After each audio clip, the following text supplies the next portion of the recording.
এই শালাই মিরপুর যাবি? যাবো। কত টাকা নিবি বল? 600 টাকা। 600 টাকা মানে? এই তোর কি মাথা ঠিক আছে? 300 টাকা তো ওভার দিয়ে যাওয়া যায়। 300 টাকায় যদি উবারে যাওয়া যায় তাইলে আপনি উবারে যান, আমার লগে যাইতে হইলে যান, না গেলে কিনতে যান। এই 200 টাকা দিব, যাবি? আমি তো আপনারা কইলাম 600 টাকা হইলে চলেন, আর নাইলে যান। ভাইয়া মিরপুর যাবেন? জি আপু, যাবো। ওঠেন। কত টাকা নিবেন ভাইয়া? এই 250 টাকা। 250 টাকা? আচ্ছা ঠিক আছে, চলুন। ওঠেন। এই ওয়েট ওয়েট, এটা কোন ধরনের ফাইজলামি?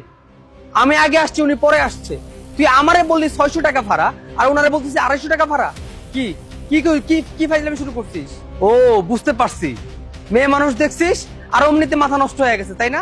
এই তোর কি মনে হয় না যে আমার একটা ফ্যামিলি আছে, আমার ফ্যামিলিতে যাইতে হবে, আমার বাসায় যাইতে হবে?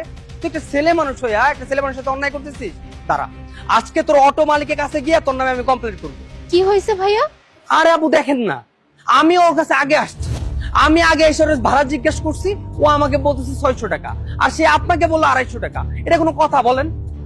ভাইয়া এক কাজ করি, আমরা দুজনে শেয়ার করে চলে যাই। উনিও যেহেতু মিরপুর যাবে, আমিও মিরপুর যাব, একসাথে চলে যাই। আমরা ভাড়াটা না হয় অর্ধেক অর্ধেক করে দিয়ে দেবো। ভাইয়া আসুন। না না আবামনি, আমি আসলে ওনারে নিয়েই যাবো না। এই কেন নিয়ে যাবি না বললি?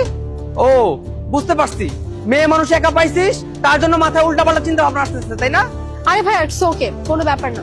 আপনি যেহেতু প্রথমে আসছেন, আপনি উঠেন, আমি নেমে যাচ্ছি। না না আবামনি, আপনি নামতে চাইবেন কেন? আমি তো আপনারে কইলাম আসলে এই ভাইজান রে আমি নিয়েই যাবো। এই কেন নিয়ে যাবি না? তুই আমাকে নিয়ে যাবি, তার আগে তুই আমাকে এইটা বল, তুই আমাকে কেন 600 টাকা ভাড়া বললি আর ওনাকে 250 টাকা কেন বললি? আচ্ছা, তার মানে আপনি কারণ জানতেছেন, তাই না? হ্যাঁ, এই কারণটা আমি জানতে চাই, বল। আচ্ছা ঠিক আছে, আপনার আমি কারণ কইতেছি। একটা জিনিস মনে করে দেখেন তো, আপনি যখন আমার এই জায়গায় আইছেন, আমার এক জায়গায় যাইতে কইলেন, তখন আপনি আমার লগে কেমন আচরণ করছেন? আর এই যে আপামনি, আপামনি যখন আইছিল, হ্যাঁ আমার লগে কি আচরণটা করছে? এই শালাই মিরপুর যাবি? যাবো। কত টাকা নিবি বল? 600 টাকা। 600 টাকা মানে? এই তোর কি মাথা ঠিক আছে? 600 টাকা হইলে চলেন, আর নাইলে যান। ভাইয়া মিরপুর যাবেন? জি আপু, যাবো। ওঠেন। কত টাকা নিবেন ভাইয়া? এই 250 টাকা।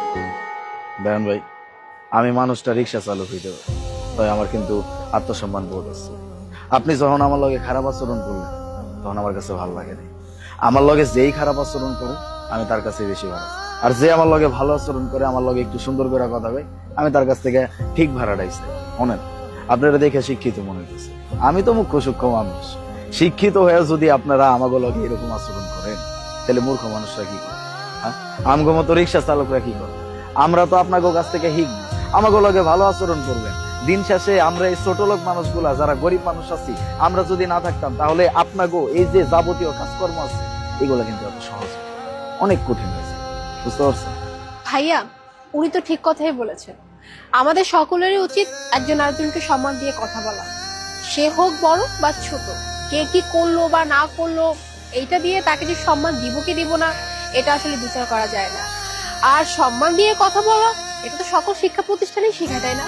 আর শিক্ষা প্রতিষ্ঠান বাদই দিলাম, এটা তো আমরা মানুষ, আমরা ফ্যামিলি থেকে শিখে আসি যে সবার সাথে সম্মান দিয়ে কথা বলা উচিত। আর ভাইয়া আপনি সত্যি ওনার সাথে একটু বেয়াদবি করে ফেলছেন। আমার মতে কি আপনার উচিত ওনার কাছে ক্ষমা চাওয়া, সরি বলা। ভাইয়া আই এম এক্সট্রিমলি সরি, আসলে আপনার সাথে এই ধরনের ব্যবহার করা আমার একদমই উচিত হয়নি, আমি না বুঝে করে ফেলেছি, আপনি আমাকে মাফ করে দিন প্লিজ। ভাইয়া ওনাকে আমার সাথে নিয়ে চলুন, উনিও যেহেতু মিরপুর যাবে আর আমিও মিরপুর যাচ্ছি, আমরা শেয়ারিং করে চলে যাই প্লিজ। সমস্যা নাই আপামনি, ভেজান আপনি।